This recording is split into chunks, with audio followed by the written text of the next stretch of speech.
Guys, welcome back for another week of Working Fans Wednesday, episode 10, special Friday edition. Now, AJ wasn't able to join us this week for our year-end episode, so we got him here tonight, and we're going to run everything that we talked about Thursday by him tonight. Breakout stars of 2020, report cards on major companies for 2020. And then looking forward to 2021, we're going to ask him who he would buy and sell stock in. And then we're going to give a little talk on the January 4th Wrestle Kingdom show. War. Tell them that's what we ready for. War. Tell them that's what we ready for. War. Bringing that to competitors. Till we see the confetti fall, be ready for war. Tell them that's what we ready for. War. Tell them that's what we ready for. War. Bringing that to competitors. Till we see the confetti fall, be ready for war. Tell them I'm ready, any opponent. The crown heavy and every minute it shows it. A path only fit for kings, and you all know what this court means. What did you enlist for? If it isn't getting more rings, then you gon' have to switch your team. Trust me, it gets more mean. I'm a nightmare going up against your dreams. First step is explosive like a bomb hit. Bet if I let it fly, I cannot miss. And you ain't got a chance at the top 10 when you getting clamped all night by your locksmith. On the block throwing lobs to my top bigs. I'm a chef, no look, what's the top dish? Tie game, through the pressure as the clock ticks. Crossover, step back, hit a shot, swish. War. Tell them that's what we ready for. War. Tell them that's what we ready for. War. Bringing that to competitors. Till we see the confetti fall, be ready for war. This is how champions are made, but it never happens in a day. Guys, I'm producer Joe. The man called Dave is in the back. AJ Strangebrew is here. We are collectively known as the Working Fans Podcast. You can find us on Twitter and on Twitch at Fans Working. Facebook, that's the Working Fans Podcast Facebook page. Email workingfanswrestlingpod@gmail.com. If you want to see what's popping on our Instagram, that's workingfanswrestling_pod. YouTube is www.youtube.com/c/workingfanswrestlingpodcast. The websites are www.workingfanspodcast.com and www.what-the-buzz.com. You know what's going on with What the Buzz. You want to see what's going on our Patreon? Not much, but that's patreon.com/workingfanspodcast. Now, our wrestling podcast releases every Thursday, while our new comedy podcast comes out every Tuesday. That's on Apple Podcasts. That's on Google. That's on Spotify. Dave knows all the major providers. He'll bust my balls about what I missed. And we are brought to you by 482 Designs. That is FOUR 82 Designs at gmail.com. You can get stickers printed. You can get shirts printed. We got some shirts that we're selling. Contact us in any of those above ways, and we'll put a shirt on your back. We are brought to you also by WrestleTopia. That's WrestleTopia on Facebook, at WrestleTopia on Twitter, and WrestleTopiaTV.pivotshare.com. Now, last but not least, we are brought to you by Manscaped. Support for the Working Fans Podcast is brought to you by Manscaped, who is the best in men's below-the-waist grooming. Manscaped offers precision-engineered tools for your family jewels. You can get 20% off your order and free shipping at manscaped.com if you use the code WFP2020. That's manscaped.com, code WFP2020. Your balls will thank you. Now, we are also brought to you by our home podcast network, The Buzz. Find us on the web at www.what-the-buzz.com. We are live on the Buzz Facebook page right now. On Twitter, they are at WTBDOTCOM. And if you want to find their YouTube page, that's www.youtube.com/c/thebuzz2020.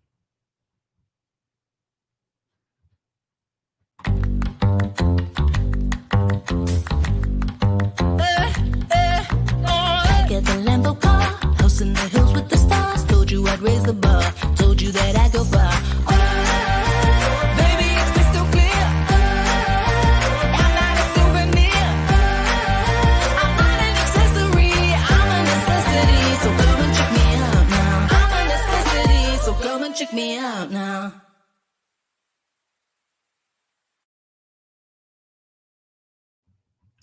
All right, let's add the crew. Dave, how you doing today? Happy New Year's. Happy New Year, baby. I'm ready to go. AJ, we're bringing you in, brother. How you doing? Good. I was getting ready for the show. Oh, beautiful. Nice. Just don't stand up, whatever you do. Who But said slapstick was dead? Can't be manscaped enough for this podcast, buddy. no doubt. Now, AJ, we missed having you on the podcast this week. So we Well. kind of want to start with our Randy missed him on the podcast this week for sure. Now, First thing I need to do is actually, speaking of randiness, I need to say, hey, welcome back, Randy Ozga, because I know you're out there. hopefully. Now, our 531 this week, we talked the top breakout stars of 2020. Now, we're in 2021 now, but we want to do our final look back at 2020. Who are your top 5 breakout stars of last year? I'll tell you what, this might surprise you. My number one breakout star of last year, Ricky Starks. I think Ricky Starks is one of the future of professional wrestling. He reminds me very much, obviously not size-wise, but with his mannerisms, he reminds me a lot of The Rock. I know some other people have said that. He also his size, I think, is underestimated because he's standing next to Will Hobbs and Brian Cage. So I think that makes him look a little smaller. I don't think he's quite as small as people think he is. I might have to nickname him Pebbles because he's like Rock, but like tinier. Exactly. That's perfect. Right. Anyway. Brutal. But I think he's a breakout star. I think, yeah, this is not the comedy podcast. Oh, This is clearly not designed for that. Pretty Ricky. My government name is delicious. Now, AJ, who else do you have on your list? I think another great breakout star for AEW, so we'll keep a theme going here with one promotion at a time. I think for AEW, the other one, believe it or not, Jungle Boy. I think Jungle Boy really came through this year. I think his match with Cody Rhodes was phenomenal, and I think he has showed that whether he works with people of size or whether he works with people in his own bracket, he's done a great job. And 100% he looked great in NWA. He was a breakout star there too. Oh, yeah, that's where we noticed him first.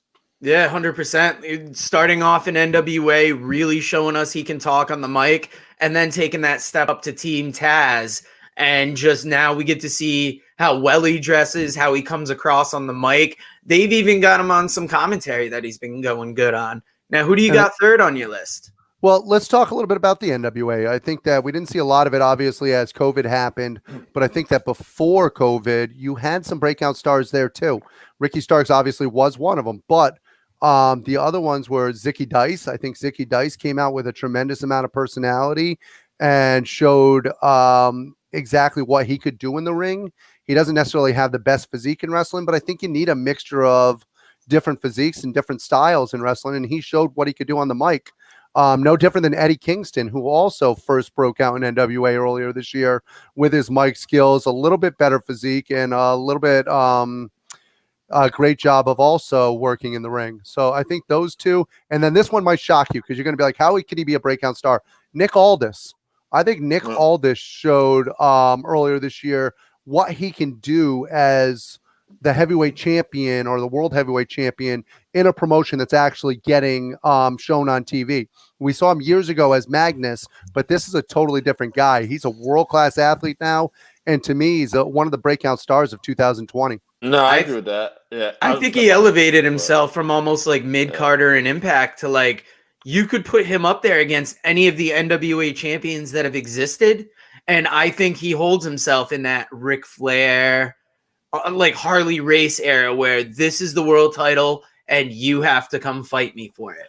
Yeah, and another thing too is let's not make the mistake. You can be a breakout star. You don't have to be a rookie. Was it your breakout year? Like Keith Lee had a breakout year. MJF had a breakout year.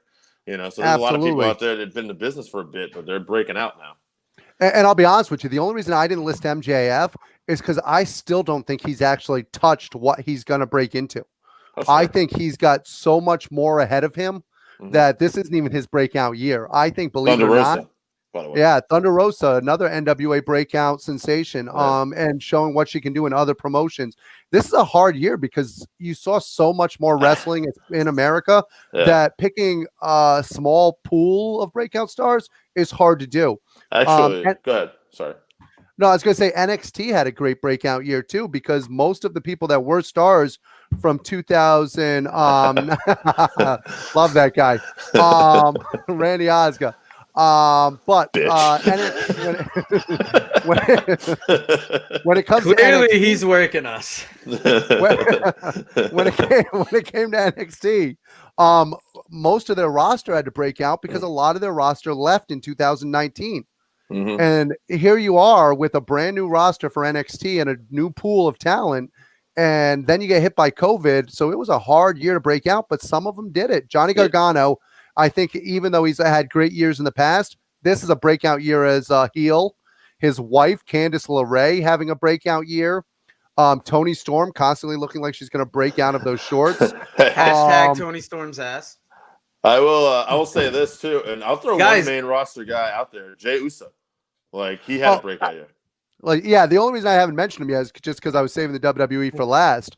Now, anybody watching in the comments, give us your top five. Randy, we know yours, but Daniel Bakley, Josh DeBoard, we didn't hear your top five breakout stars. Why don't you list them in there? Sorry for cutting you guys off. Jump back in. Yeah, no, that's all right. You had some breakout stars from WWE specifically you wanted to mention. Go ahead. Yeah, but I got to mention one more guy from NXT because I don't think he's gotten enough credit, and he's somebody who I didn't actually like when he first came to NXT. I think you can guess who this is. He's the Archer of Infamy. Oh yeah, I agree with that. That's I didn't think that when he first came in that he had the coordination, the timing, and I just didn't think that he really had the it factor that you needed. And he this year came through with it. So I think that that's absolutely incredible. And then of course the last one to me is oh Jesus, why am I going freaking blank? From NXT. I'm losing track of his freaking new name. Cameron Grimes. No, Killian, not Killian. Karrion Kross. Karrion Kross. Yeah, no, definitely. I keep wanting to call him Killer Kross. It's so hard for me to remember that first name. But I think Kross, to me, 100% a complete breakout star. And like Josh DeBoard said down there, also Dunn. If you don't like Pete Dunne and you don't like his work in the ring, shame on you. But those two guys are going to be murderers for years to go. Yeah, well, you can only fit so many in there. Timothy Thatcher, definitely a breakout year. Yeah, there you go. But like Josh is saying down there, we could name 15 from freaking NXT because they had such a limited breakout in 2019 with how many took away. So many people had the opportunity to rise up this year, and so many of them did. So let's go to WWE. I was going to say, AJ, go to that. But after we go over breakout stars, something me and Dave noticed was some people's breakout stars, their year is going to be 2021. So after you cover WWE, kind of tell us who you think that next crop of people that are like just at the cusp of pushing over are. Well, here's a funny one, and people aren't going to say, and this is similar to what Dave said earlier. I think the WWE's number one breakout star on the main roster, or at least on SmackDown, is Roman Reigns. It's about damn time that they actually let this guy be heel. If he could have done this the whole time, and they've been holding him back for his whole career from being a heel, this is absolutely insane because he has done a tremendous job, not just as a heel, but of elevating other people. He's brought back into the limelight Kevin Owens, who should have never been out of the limelight. Really? He has brought to us Jey Uso, who is showing everything that he can do in the ring. I think it's tremendous. He looks like he's in turmoil. Then he goes nuts. Mance Warner from MLW is a great one, Randy Osga. We can definitely talk MLW. I mean, you've got so many breakout stars from MLW, but we're on WWE. Right now in the WWE on Raw side, a lot of people would say The Fiend, and I know he's getting over and I know it's hot, but I miss the old Fiend. I know somebody else on this podcast said that earlier this week. I can't remember who it was, but I actually like it. I would love to see a combination of that Firefly Funhouse with Bray Wyatt being more like he was and then going to the Fiend. And I think if you did that combination, that would be incredible. And Josh DeBoard, this one's for you. Alexa Bliss is a breakout freaking star. If you don't see the charisma, Columbus, Ohio star, zone, if I'm not mistaken. If you don't see the breakout star written all over this young lady, you're insane. I want to say, too, we didn't mention it, but a breakout star in 2020 was also Drew McIntyre. I mean, he had his best year. Absolutely. But and I'm going to mention him, but MVP, that's a good one. But I was going to mention Drew. I think Drew, believe it or not, is one of those 2021 people that you were just talking about. And I was going to mention him towards that because I think that his best year, believe it or not, is going to be in front of the crowds. And that's when the crowds can come back. Get away from breakout, but this is a quick sidebar what you're saying, too. One other thing, and I've been putting Roman over like crazy lately, so whatever. I know people probably be tired of hearing it, but I don't care. Roman, I think, is you just mentioned it. He's elevating people. Like he elevated Kevin Owens back to where he's looking like a legit contender. He elevated Jey Uso to where it looked like he was just that other Uso. Like, who is this guy? Oh, that's Jey Uso. Okay, yeah, I didn't know if he was him or Jimmy. Now he's like in the main events and he can carry himself on the mic. We find out, so he's been doing a hell of a job. Yeah, plug those balls, baby. Appreciate it. Got to take care of the family stuff. Mm-hmm. Especially on air. Yeah. And the fact of the matter is that it's leaving the door wide open for the return of who is the actual king of the table there, The Rock. So we shall see. I think Big E could be a big 2021 guy too. He might end up. I don't think he's broken out yet. To me, I know he's starting to. Exactly. In 2020, I don't think they broke him out enough. I think the WWE actually held him back. Yeah, I think he could end up with the Intercontinental title. I'd like to see him. I think I said this on the podcast I did with Josh, but I'd like to see him win the Royal Rumble, keep the Intercontinental belt, and actually make that belt mean something and do a real title versus title match that actually means something, not some throwaway thing on Raw. And, there's a clean finish and it's a main event at Mania. And then you got something almost like Warrior Hogan, like all these years later, because Roman's been so protected and so hot. Right now, you could do the same thing with Big E if you keep the momentum going. Just saying. Now, I know we're talking breakout stars, but you want to talk about some of the people that the WWE and AEW have lost? Not lost like gone away, like passed away. I mean, lost like they've buried their career. Because you've got guys like Bobby Roode, Dolph Ziggler, Cesaro, baby, we buried Dolph Ziggler years ago. That motherfucker dead. Yeah. He's great, but he's been buried a long time ago. I'm gonna be watching Wrestle Kingdom, praying to God Nakamura shows up there because he's not on WWE TV. Oh no, he's getting the Ziggler treatment, baby. He signed for that money. He actually just re-extended that contract a little while ago, I think. Yeah, and talking about Wrestle Kingdom, Bakley said Hiromu Tanahashi was his. I think he's talking about Takahashi as his breakout in New Japan in 2020. But we will talk about that at the end of the show with our Wrestle Kingdom talk. Oh, yeah. Oh, we're bringing that Wrestle Kingdom talk for you, Daniel. We're bringing it. Now, AJ, do you have any more to talk about on the breakout stars of 2020 here?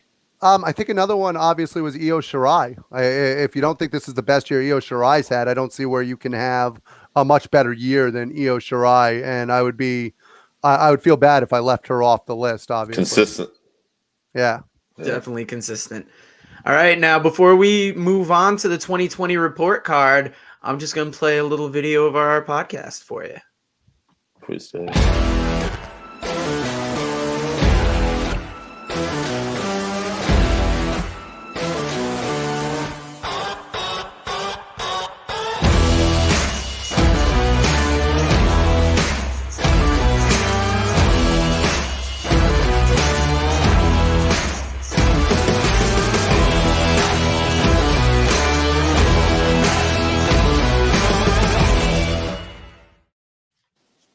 All right, now AJ, in the first segment, we talked breakout stars of 2020.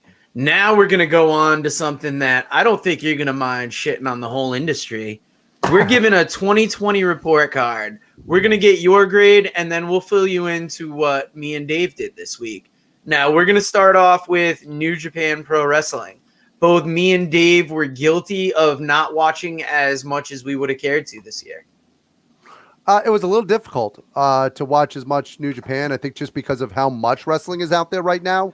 We've all struggled. I mean, we've all had to make decisions at different times. Are we going to watch MLW? Are we going to watch NWA? Are we watching New Japan? Are we watching? There's so much wrestling out there right now, and they took so much of the year off that returning at the latter half, it's like we got AEW pay-per-views. NXT has showed out big with Halloween Havoc and things like that. So I see what you mean. Certain things take up your time. Well, it's also hard to give a report card on a year where so many places had to take time off due to government restrictions, due to local restrictions, not being able to run places. I mean, how do we grade Lucha Underground this year, really? I don't know. Dave gave New Japan a B. I thought they were B minus C plus. Now, half of this is just how much I've paid attention. So, I mean, I think the B minus is the way to go. I think in between the two, I think in between the C plus and the B, I think that they've done what they can. A lot of it's going to hinge on Wrestle Kingdom coming up, which is obviously 2021. But they were red hot with Wrestle Kingdom last year, and then all the shit hit the fan, and they had no chance to really follow up any of that. By the time they were able to follow up their storylines, you're 4 months down the road. So how do you follow up on that? They did have some hot matches in the G1 too. I want to say night 13, if I remember correctly, had some really hot matches. So there was quality stuff out there, but right, maybe we weren't paying enough attention to it. But they had Suzuki Moxley early in the year, and that was a dream match we were waiting to see. There you go. And Archer Moxley, I think that was his show. Yeah, absolutely. And I got to tell you, I'm not the biggest fan of having belts on the Gaijins, or how do you say it? Gaijins. There you go. I'm not a big fan of that because it makes it harder for them to defend the belts on a regular basis when they're spending most of their time in other promotions. So normally it wouldn't be a problem, but with the travel restrictions, it has really fucked that U.S. title scene. And what are you going to do with Moxley? And that's what I'm saying. It's going to make it awful hard to have Moxley travel. How do you have a guy? First of all, the guy's wife's at home pregnant. So does he want to take a chance at traveling, picking up something and bringing it home to his wife? It's going to make it very tough. Definitely now about New Japan. Yeah. He knows his shit. We're coming to you, Daniel. We're coming to you, I promise. But that is one of the matches of the year. Definitely. Yeah, what's your grade, Daniel, for the New Japan? Daniel, throw us a grade in there, buddy. Now, AJ, ROH. What would you give them for a grade this year? I was a big fan of the tournament, the championship tournament that they had. Well, I think that the way that they did that, I think that it was a great setup. It made it so that it wasn't quite as important to have the crowds in there. And I think it was very smart the way they divided up. So I'm actually going to give them a B. The reason why I'm giving them a B is because a lot of the talent hasn't been elevated necessarily to a mainstream audience. So I can't give them like an A, but as far as it goes for just pure wrestling, I'm going to give them a B. Now, Dave, you gave him a C. What was your thought process again behind that? I like the tournament, like he said. I like the video packages, which AJ will tell you I'm a bigger fan of video package than he is. They did a really good job, but it was just hard to get back into Ring of Honor because of, like AJ said, like I've just been personally so busy, and I started to invest time in different wrestling products. And with no crowd, sometimes it's just hard for me to stay focused. And not to jump ahead, but I said this on the podcast, and we'll see if AJ agrees with me. The one company for me that's personally done it the best, and I can't even explain why, with no crowd at all, is Impact. I can't tell you why. I don't know what they're doing, but for some reason, I don't notice the silence as much. But it's just anyway. It's clicking. I think Dave will agree with me on this too because we both watched the tournament. One of the breakout stars you could put for 2020, and the reason why I didn't put him out there was because he's in because Ring of Honor is such a small promotion right now that it's hard to call him a breakout. Jonathan Gresham was absolutely fantastic in that tournament. 100%. That's why I gave them a C plus. I thought that tournament really made wrestling look like a sport, much like I think MLW's presenting it. Mm-hmm. And just what it did for Jonathan Gresham, making him look like a killer. And him and that Jay Lethal tag team. Final battle this year, I wasn't as excited for it as I was in past years, but it was a good show. So ROH did show out well. Now, Dave, you brought up Impact earlier. AJ, what's your Impact grade? Impact is taking the right steps. I mean, they've got a parent company finally who seems to have a grasp on how to handle the product. They've got leadership in the right places with Don Callis. They're just doing things the right way right now. I would like to see them have more of a relationship with the Working Fans podcast. I think that would help build them. However, there is a connection with the Buzz Podcast Network. Alex Benison has that in, and we are hoping to get some of those interviews. We're looking to get that trickle down effect. Alex, holler at the boys. Alex, feel free to throw us a bone here. Whatever you got, your leftovers, we'll take. Ross knows our name, but he's cool with us. But they did a great job as the year went on. They struggled a little bit like a lot of companies early in the year. But like Dave said, there's just something going on, even without audience members there, that's clicking. And they've got so much talent on their roster. Even losing the Rascals, they still have a tremendously good youth movement going on there. Picking up Deonna Purrazzo was a good stroke, too, for the women's division. Jordan Grace is fantastic. Eddie Edwards continues to kill it. They just signed Sami Callihan to a 2-year extension today. How's that for breaking news? Just to show you how much we pay attention. Journalists over here. And then gotta get your press credentials, baby. So I'm actually going to give Impact B+ to an A. Yeah, and now they got that association with AEW too. So you actually rated them higher. Me and Dave both thought they were Bs. I thought they did a great job this year, but I don't know why I didn't give them that higher rating, because I have been a fan of what they're doing. They're bringing back that Knockouts tag title. We like a reality segment, and we hate reality TV. Yeah.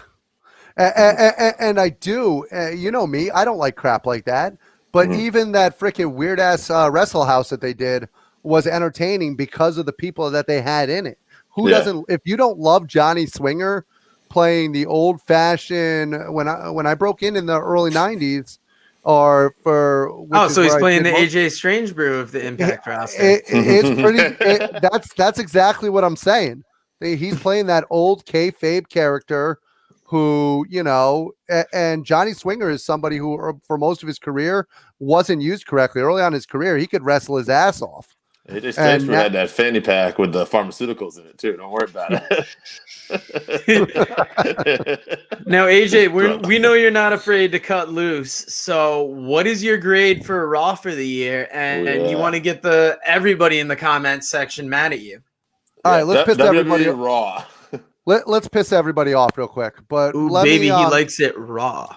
Let me tell you this ahead of time. Or maybe not. Because people are going to say I'm incredibly negative, but it does actually come from a place of love. I love pro wrestling. I love it when it's done correctly. I love it when everybody is flowing, and I want the WWE to give the fans what they're looking for. So we'll start off with some positives first. How's that? Randy Orton, fantastic. Randy Orton is a gem. I thought he was going to say Randy Osgood again. That's a shoot, brother. Randy Osgood. I'm sure Yvonne DeBorg is going to love this. But Randy Orton, to me, absolutely fantastic this year. It's the best I've ever seen him. His storylines with Edge, his storylines with The Fiend, he's killing it. Absolutely fantastic. Literally killing it. But Alexa Bliss on Raw, fantastic. Drew McIntyre, fantastic. Everything else on the card, the drizzling shits. Raw was my least favorite show this year. I think that they did a great job with those major segments, and that's wonderful for 20 minutes of a 3-hour show. But when you're watching 20 minutes, which is great, and you're watching 2 hours and 40 minutes, which is crap, it's very hard to watch. I'm going to give some background to something here, and AJ can correct me if I'm wrong on this. His schedule, when he watches wrestling too, like AJ will watch NXT and AEW. Now, AJ's always going to pick whatever promotion is going against WWE first, usually. He will try to support them. That's fine. But he'll make it a point to try to watch NXT, and he watches NXT 90% of the time. SmackDown, because his Friday schedule was always a hard schedule, but I think he's been catching up on SmackDown more now. Mm-hmm. But Raw just fits right into his schedule, like where he'll always watch it. And he probably watches more Raw than he actually wants to. So that's probably even hurting it even more, I would imagine. Because I've had a hard time watching Raw recently because of my schedule, and I'm not really upset about it. So. I will be clear about one thing. There is one other group on Raw that I really like, and no, it's not Retribution. It's actually the Hurt Business, or if you're Chuck Winchester, the Hurt Locker.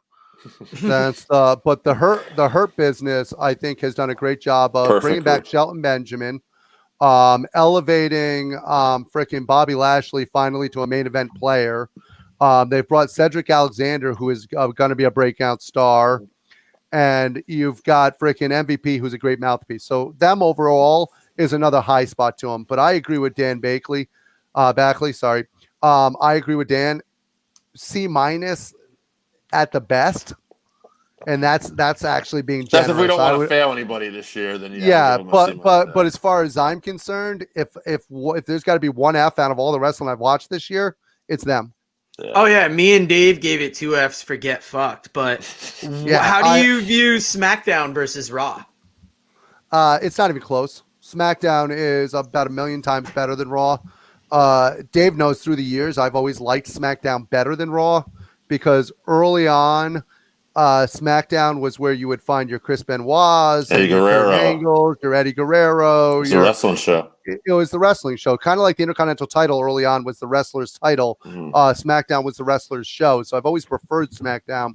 And this year, with what Roman Reigns is doing over there, Paul Heyman's doing over there, Jey Uso. I think SmackDown. Well, once again, Jesus, Dan, you're killing me here. I was going to give them a B+, and now I've got to go with a B just because I don't want to be the same as Dan twice in a row. Oh, don't worry, it happened plenty of times on Thursday, and I told Dave I think it's just because we seem to talk so often that maybe like our minds just link up, but like. Raw was a hard F. It wasn't even a question. I mean, with SmackDown, I think you had Bayley and Sasha were so hot this year. And the wrestling guys. And you had, go ahead. Well, no, I was going to say, to be honest with you, one of the other highlights that we had on Raw earlier in the year was Bayley and Sasha actually, as the tag champs, were able to come over and you were once again focused on the wrestling with them and maybe a Shayna Baszler. And it was fantastic. And I think another thing too about it is now that they're on Fox, there's more of a focus to make that one of their top shows too. It's not on the burner anymore. And with the talent they got on and what they're doing creatively, it's just clicking. And we're lucky, very lucky. And I think for guys like us who actually love the wrestling, it's not going to be even close until Raw decides to pay attention to wrestling again, which will probably never happen. Now, speaking of loving wrestling, where are you with NXT? NXT, to me, next to MLW and Ring of Honor, NXT is the best wrestling on TV when it comes to pure wrestling. Yeah. I think that every week they put out matches. They might not have the biggest names because just their breakout stars haven't broken out to that point yet. But every week they're turning out matches that make you go, wow. I could watch Pete Dunne versus Kyle O'Reilly every week.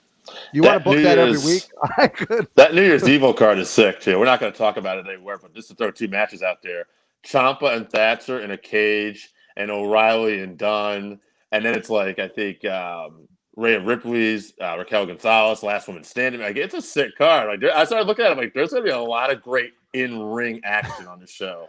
If you're not looking forward to that card, shame on you. You shouldn't even be a wrestling fan. Go watch ping pong or something. Get out of here. Now, AJ and Backley in the comments, can we nail down a grade? Yeah.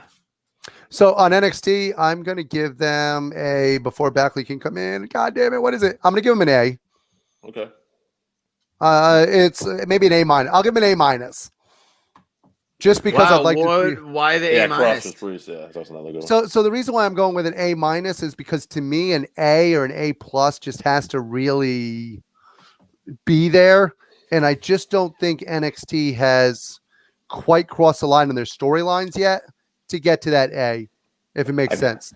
There's one show Joe gave an A+ to, and I can't wait till we get to that. You actually gave an A+ too. I'm gonna guess that. Yeah, we were both A's on NXT. Yes, But we were both A's on NXT because to me, getting that Halloween Havoc, that Great American Bash branding, they had so many good matches. And even when people go out hurt, they line up something huge next to it. I mean, we had the Keith Lee title win. We had Halloween Havoc. I can't say enough good about. I mean, you can see how close I was to giving him the A. I literally was like, hey, well, wait a minute. Because part of me wants to give him the A. You would have agreed with Backley, so good thing you kind of. I said A. I love it. I had a feeling he was coming with the A, so I had to put that little slash on there. Yeah, now we're going to get into AEW territory. Where are you with Dynamite? So Dynamite to me is an A show. I think that they get the mixture of great wrestling with your Kenny Omegas, your Hangman Pages, your Lucha Brothers, even Cody, which I know this is going to kill Josh DeBoard, has had great matches through the course of the year. He just spilled his twisted tea on his couch, man. He just ruined his upholstery. Sadly, Brody Lee was one of those people that was bringing that. Lance Archer hasn't even been tapped into yet what I think that they can actually do with him. I just feel like between the storylines and the motion and what they're drawing out of us, and quite frankly, how far they've come in a year with COVID going on, how do you not give them an A? I said to Joe, I said, one thing I like about AEW, and I'm an NXT guy as far as pure wrestling goes, but like Jim Ross always talks about the sizzle and the steak. I feel like NXT is just like a really good steak show. But AEW is doing some of that sizzle. They got those spices and like something going on there. It's a little tasty. I like it. And like to go with that, Kingston interview. To go with that, you can be the best steak in the world, but if nobody's there to eat it, you got to have the sizzle and the smell to bring them in to eat the steak. I love these steak analogies, boys. I'm getting hungry. We got to wrap this up. Dave gave him an A+. I looked at him as a B+, but that was before that Brody Lee tribute show. After that, shit, they are a straight A-. That thing was amazing. It's my favorite tribute show of all time. Yeah, we were talking. Dave brought up the other night, how many big tribute shows have they had? I've only got 3 in my mind. I don't count the Benoit one because, and I'm not even talking about what happened. There was also just video packages and stuff like that. Yeah. So there was only 3 shows where they had matches live for the crowd, a 10-bell salute, and then also had people talking. That's Guerrero, Owen Hart, and Brody.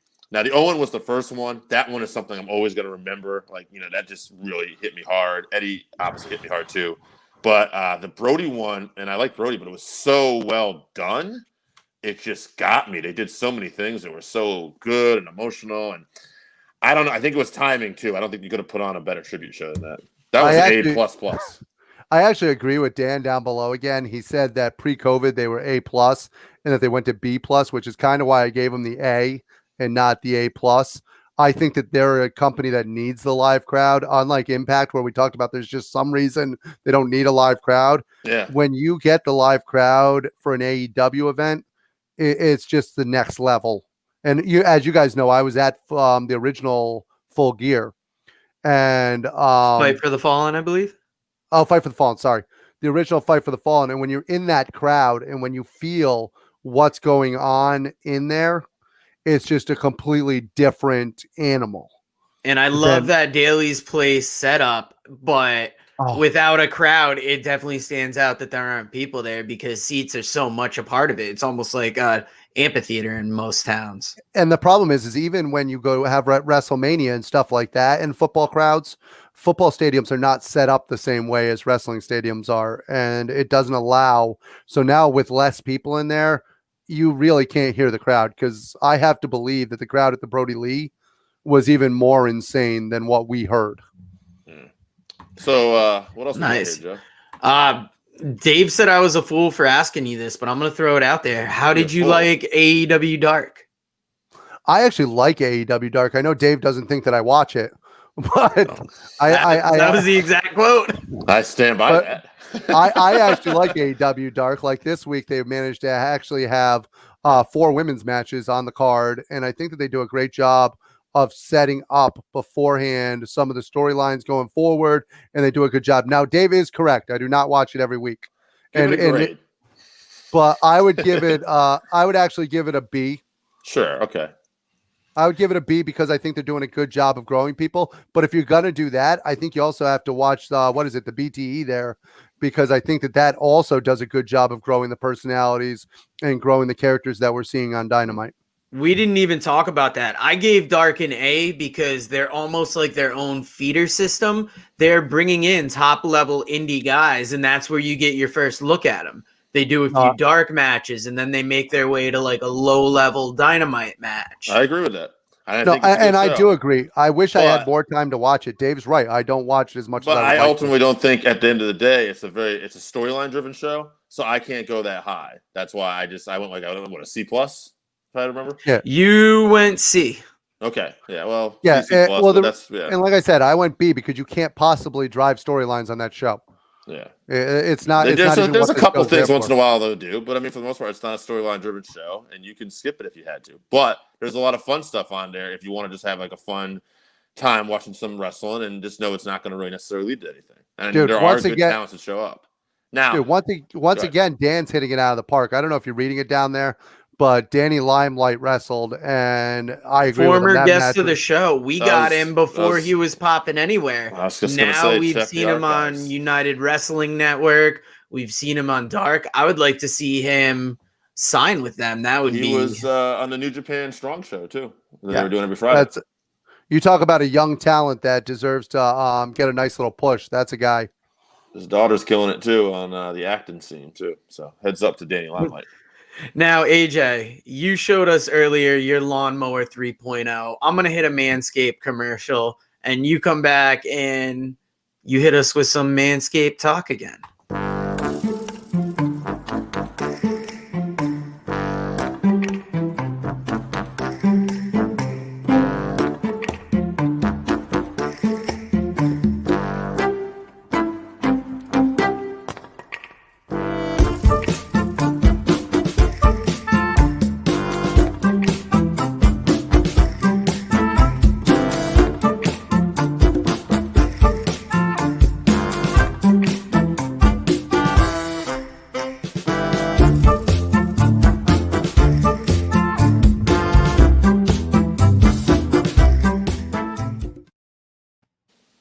Now, we are done talking 2020. We are looking forward towards 2021.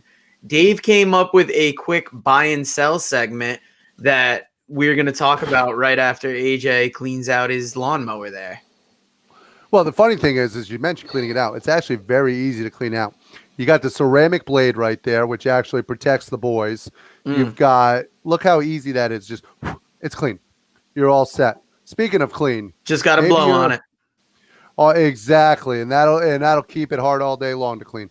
There we go. We've got the crop cleanser, guys. You got to keep your hair and your junk clean. The ladies want it clean. If you're not keeping it clean, nobody's going to want to touch you. Dave knows. I thought you were putting the crop reviver on the top of your head earlier, and I was about to tell you it's not going to bring it back. It just makes it smell nice. It says reviver, okay? It says reviver. I also got the crop preserver. You can't revive a dead brand like All Everything Entertainment. I'm sorry, brother. He's trying to revive that career. You ain't lying. Hey, Archie took the high road. Relax, brother. We're at a truce now. but the funny thing is if you get all this stuff. So if you go to manscaped.com, you punch in the simple code WFP 2020, even though we're in 2021 now, 2020, you punch that in. It'll take 20% off of your purchase for you. Your wife will love it. Your boys will love you. Everybody's going to be happy. You might get some action here in 2021. So punch it in there. Don't forget, Working Fans Podcast, WFP 2020. Save yourself 20%. Put all that stuff together. Put it in your travel bag and bring it with you wherever you go. Nice. Now, AJ, we talked about some guys that would you buy or would you sell stock in them in 2021? We're going to run the names past you. And Tim King, sell. Okay. We're going to start off with Darby Allin. Take the high road, baby. Archie. Darby Allin, I would buy. I think that he's got an unlimited future. I actually like the pairing with Sting. I'm hoping that Sting's just going to mentor him and not actually wrestle anything more than cinematic matches. And I would definitely buy. All right. Me and Dave were both buy on that. We said the Sting Association and the TNT title really gave him a huge upside in 2021. I think everybody already knows you guys are buy. Yeah, I'm gonna let the silence on that joke. I can't wait till the soundboard comes back so that shit could get crickets. But we're gonna go Tetsuya Naito next. How do you not buy? I mean, the guy's one of the great wrestlers, whether you call him Naito or NATO. Yeah, AJ was putting over NATO before. See, I am in the sell category. I love him as a champion. I think he deserves it. But it just, I think he started off the year with the title and ended with it. But there was that weird in between where it went to Evil. And it just feels stale to me right now. I know Backley. I fucked up on that one. Backley, the big New Japan guy. Bye, he says. I got to tell you, just because a storyline went bad doesn't mean you need to sell on the product. All right, fair enough. Now, where are you with Blood and Guts, the AEW War Games match? I got to be honest with you. Will we see it? Will we not see it in the new year? I hope not. I'm a sell. Wow. It was not my favorite match of the year. I thought that it was just didn't happen. We see what? It didn't happen. You're talking about the War Games. They were going to do Blood and Guts. Man. We're talking about the AEW Blood and Guts version. Oh, Will we see it in 2021? I'm sorry. I just heard War Games and automatically went to the NXT. My bad. I think we will see it in 2021. It doesn't necessarily mean that I'm sold on it. I don't know how strong War Games is anymore. But now, that's my bad. Tell him the lineup that you see going into the Blood and Guts match. I think we're going to see Cody. I think we're going to see Darby Allin. And I think Sting's actually going to make an appearance in this because you can protect him. And they're going to take on Team Taz. And I think that's how you're going to build this up. We both bought because we think with the amount of people they have in the crowd, maybe they can get to a point where we can put that match on in front of a crowd. We're hoping. But that's what we freestyled on Thursday. So we'll put that on there. If it's in front of the crowd, then I'm totally buying into it. If you're not getting a crowd in front of that, then I'm sorry. I got to sell that. All right. Now, moving on. Marty Scurll. Oh. All right. So Marty's one of the people that are in a tough spot. He was on the verge of having a breakout year. And then the stuff came out from the young lady claiming allegedly what happened between the two of them, which we don't know what happened, what didn't happen. We weren't there. We don't know the age limits. I found out about it last night. Oh, see, I did. So what information do you have? It was a situation with a girl that I believe it's viewed as underage over here, but it's legal in England from the story that I got. And there was just a question of her sobriety that wasn't known. I haven't looked into the story, so I don't want to be quoted. I thought it was just COVID that kept him out. See, that's the same stuff that I heard. But it's not just COVID that kept him out. That was one of the things. He was one of the people that was obviously it's not as bad for him as some of the other people. But I love Marty Scurll. I would buy him any day of the week.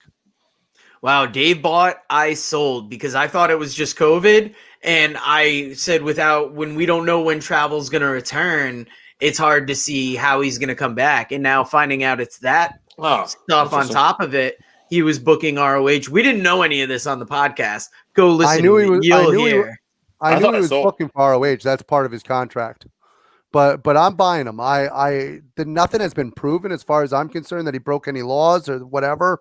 So until anything's proven, I'm not one of those people that believes in the witch trials. I thought I'd sold because until we actually see anything, I can't. Oh, you might have. I put the things together this afternoon. There was a couple ones that I wrote it down because I thought I heard one thing, but I was multitasking, so I might not. Here's the problem: we have some people that we know were complete scumbags. You got Joey Ryan allegedly.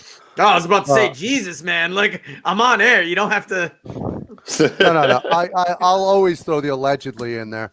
And who was the one from frickin' AEW? He was with Jimmy Havoc.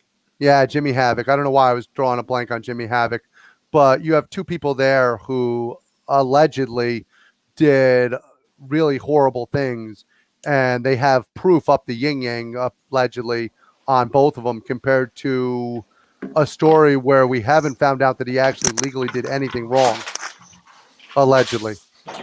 Dave's walking off the set. He's had enough. We'll take him out for a minute. Now, where were you with Rhea Ripley this year?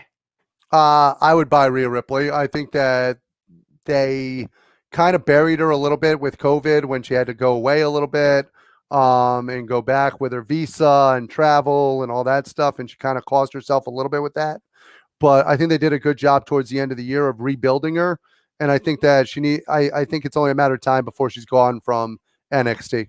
See, I bought if she stays in the NXT system, but if she goes up to main roster, I was going to sell because I don't see them booking her as strongly as she has been in NXT. Now, well, the thing that you have to remember about her is that her size is deceiving. She's on par with your Nia Jax, your Charlotte Flairs, your Gonzalez. She's on par with all of them for size. So she has a chance to be a brute wherever she goes. 100%. Now, Dave's cooled off. He's back in the room. We're going to bring him back in. Dave, we're sorry we pissed you off. Now, AJ, where are you with Jey Uso? I'm selling Jey Uso, and here's the reason why. It's not because of anything Jey Uso's doing. I don't think the WWE will continue to book him. I think it's only a matter of time before his brother comes back and the WWE uses them as a tag team to try to attack people for Roman Reigns. So you and Joe agree on that and I said this. I want to point this out. I did say this. A lot of people will think, and I can understand why, when this Roman Reigns storyline eventually ends, he's just going to have to go back to being a tag team. But I think he's done such a good job that he's going to make it work. I think he's that talented. I'm going to buy. I think he's one of the top, like you said, breakout star. I think he's above and beyond. Now, you're saying WWE booking will cancel that out, but we'll see. We'll see. And don't get me wrong. I'm hoping you're right. This is one of the few occasions where I'm like, God, let Dave be right. Because I would love to be able to buy on Jey Uso. I think he's a phenomenal talent. I don't think the WWE, I think they will drop the ball. Now, where are you with Dominic Mysterio? Oh, I would sell him in a heartbeat. Yeah, he would. He'd sell Rey Mysterio in a heartbeat. I would. Sell him as a package. Yeah. Wow, see, we both bought in on him because we thought he showed out good the little that they had him out there. And in 2021, it can only get better.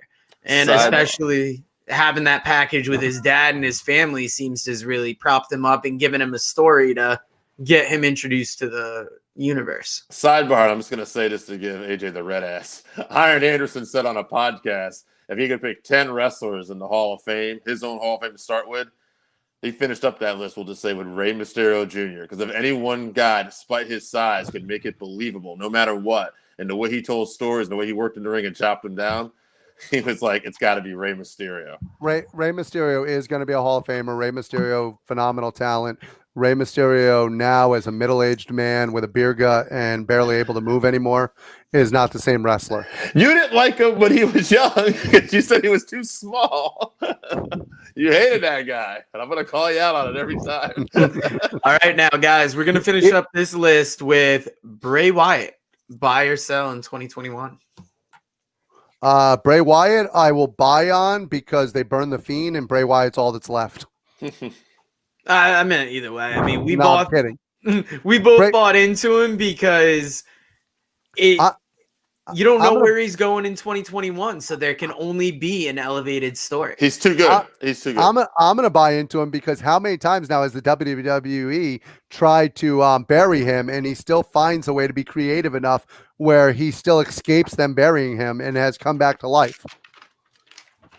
I mean, the WWE has never known how to use him correctly.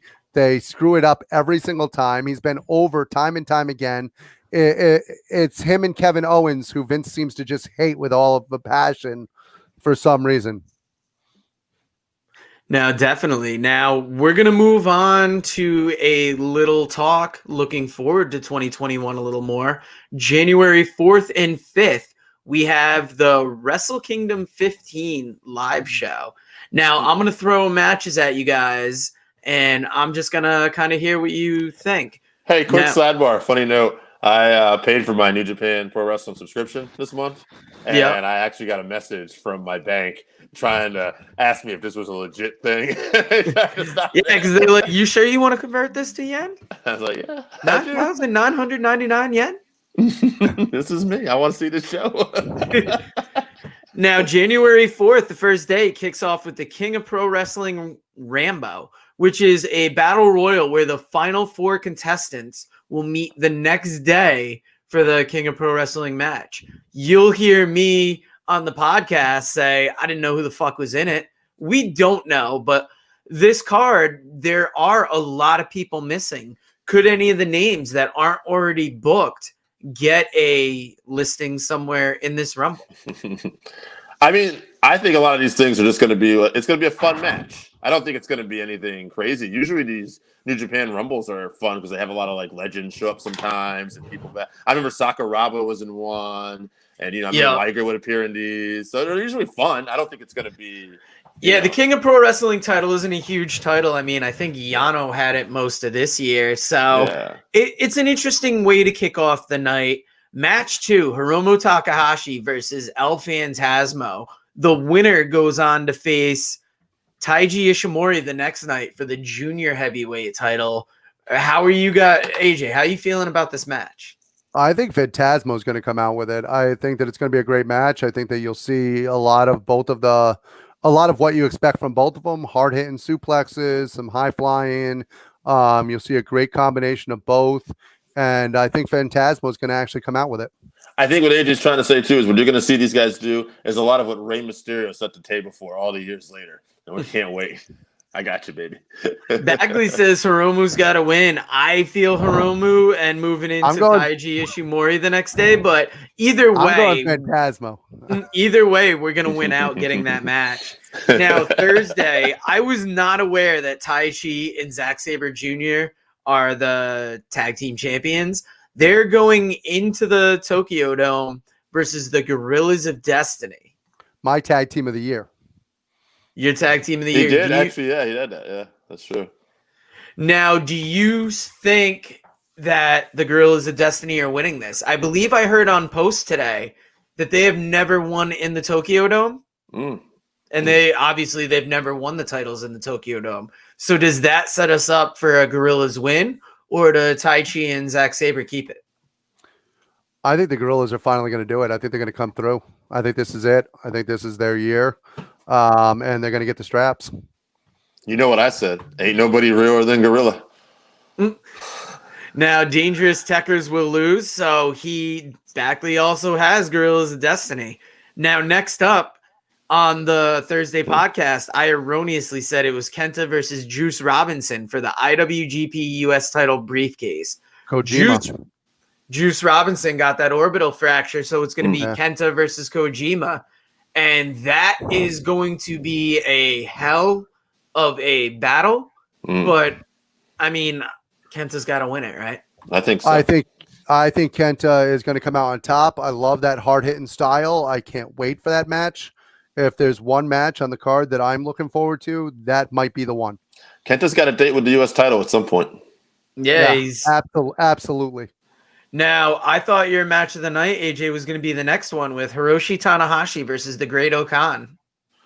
I think it'll be a good match. I think that it will definitely be a possible show stealer, but I'm just such a big Kenta fan. It's hard for me to go with Tanahashi instead.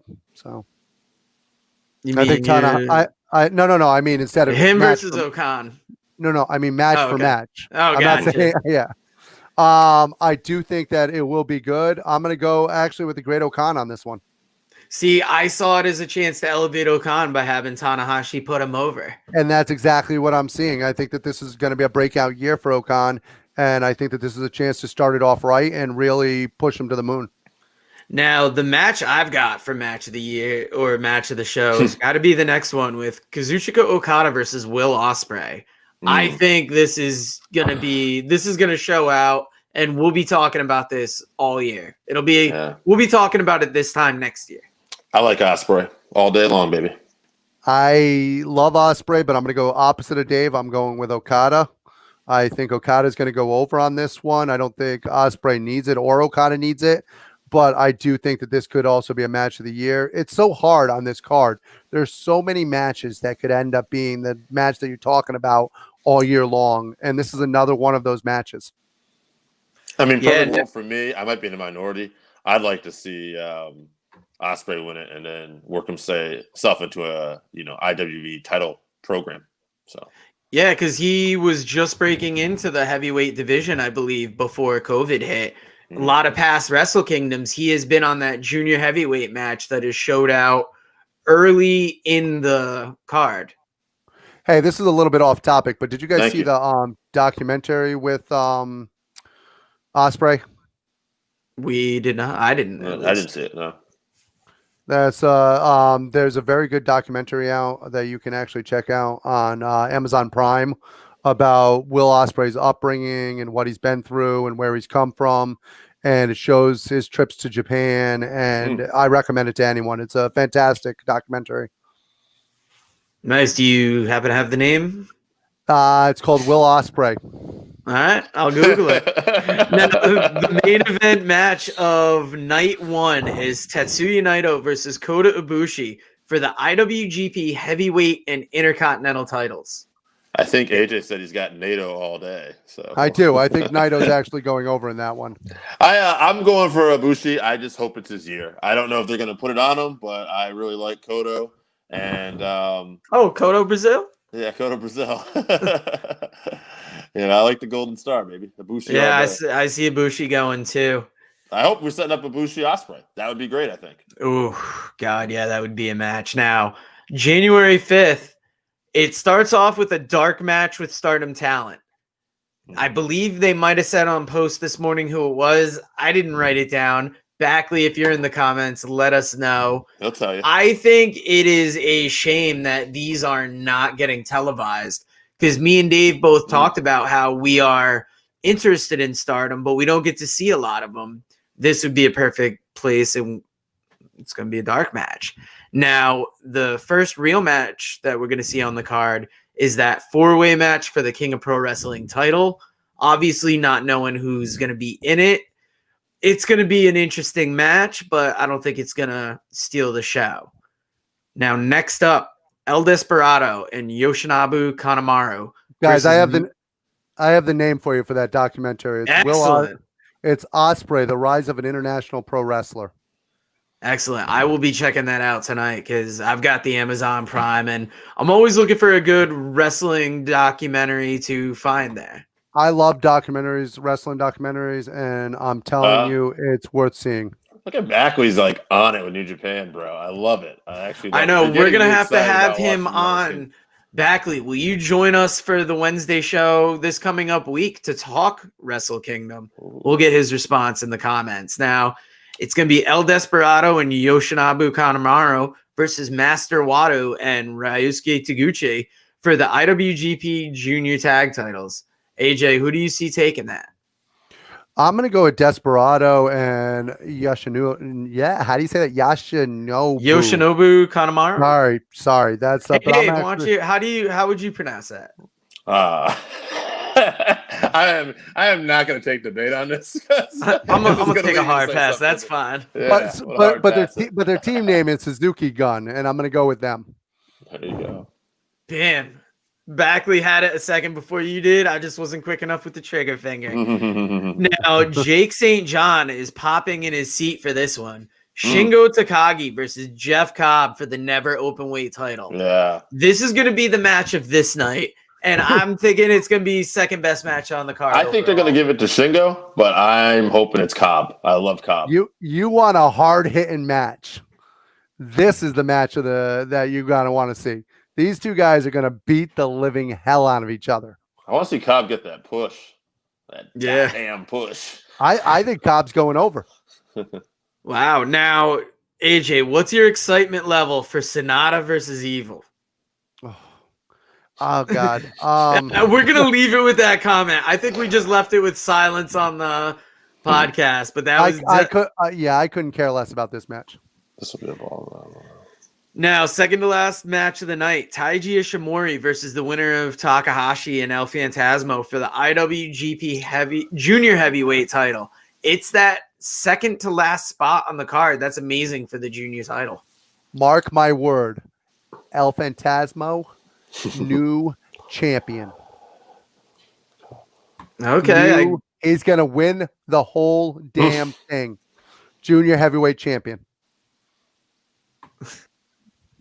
Continuing on. Okay. See, yeah, I feel it as Takahashi and Ishimori are going to put on a killer match, but it's going to be Takahashi in the end. And after that, I think he's going to ascend, hopefully, and get in that heavyweight. I do want to answer area. Dan down there. Sonata is his favorite wrestler in all of New Japan.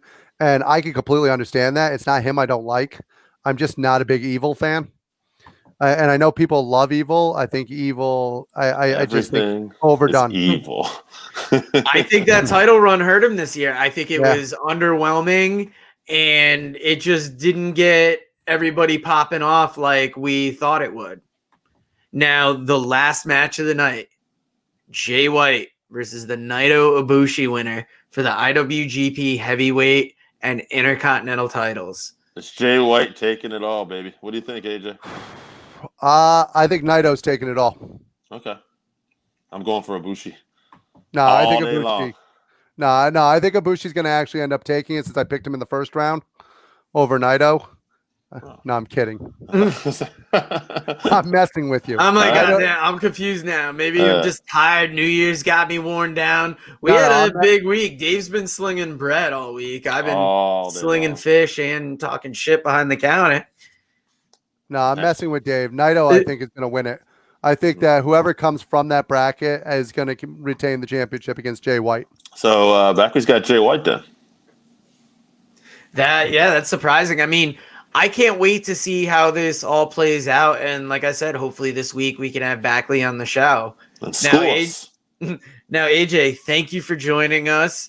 We've got an interview for our comedy podcast. It's like he's a guest. Thank you, AJ. Thank you for doing our show that you're on. That's actually not true. I have not missed that many shows. No, he just wasn't here for our year-end awards. And I mean, it was just me and Dave going forward with lists. So I thought it was Thanks for guesting on the Worker Fans podcast, man. I appreciate you showing up.